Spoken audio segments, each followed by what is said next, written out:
Welcome to MRR news. VRO Nagaraju గారు, చంటి గాడు, నాని గాడు, కోళ్ల బుజ్జిగాడు, పిచ్చిగాడు వీళ్ళందరూ కలిసి నా భర్తను చంపబోయారు. ఇవాళ నా భర్త చెయ్యి ఇరిగింది.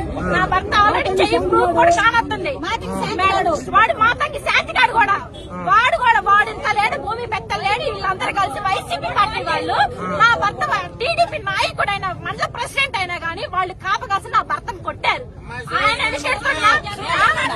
వాడు సురేష్ గాడు, తాయి గాడు, కోల బుజ్జిగాడు, నాని గాడు, పిచ్చిగాడు వీళ్ళందరూ సిగ్గినున్నాడు. వీళ్ళందరూ ఉన్నారు. ఎందుకు కొట్టారు నా భర్తని? నా భర్త ఏమైనా చేశాడా? నిన్నేమన్నా అన్నాడా? రేపు విఆర్ఓ నాగరాజుగా నిన్నేమన్నా చేశాడా? నా భర్త చెప్పరా, నిన్నేమన్నా మాట్లాడాడు? నువ్వు ఎందుకు కొట్టా? గవర్నమెంట్ పదవిలో ఉండి కూడా నీకు ఆ మాత్రం జ్ఞానం ఉందంటరా? నేను కొట్టలేక, నేనేమన్నా మాట్లాడలేక ఎందుకున్నా? మేమందరూ ఇప్పుడు రిటైర్ ఇక్కడ.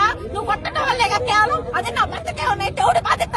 ఈ పార్టీ ఏమన్నా వచ్చిందా? జనాలు ఏమన్నా ఎవరు న్యాయం చెప్తారా? ఇద్దరు చిన్న పిల్లలకి కొట్టాల్సినంత పని వైసీపీ పార్టీలో మీరే కొట్టారు.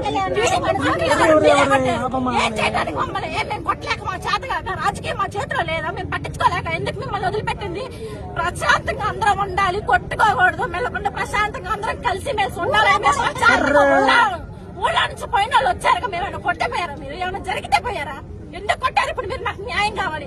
వాడు నాగరాజు గాడు, వాడు విఆర్ఓ ఇంటి కూడా వాడు కర్రెత్తి నా భర్తను కొట్టాడు. వాడు చంటిగాడు, బుజ్జిగాడు, వాడు తాయిగాడు అందరు రావాలి. వాళ్ళందరూ సరెండర్ అవ్వాలి.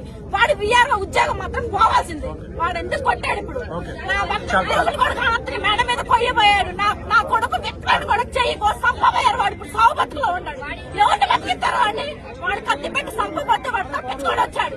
మా కొడుకు చిన్నగా అన్ని కొట్టుకోడు. వాడు గోడ దూకి పడి వచ్చినా కానీ వాడు సాగు బతుకుంటే మేము బతికించుకున్నాం. అయినా వాడిని పోయి కొట్టలేదు. మేము ఎందుకు?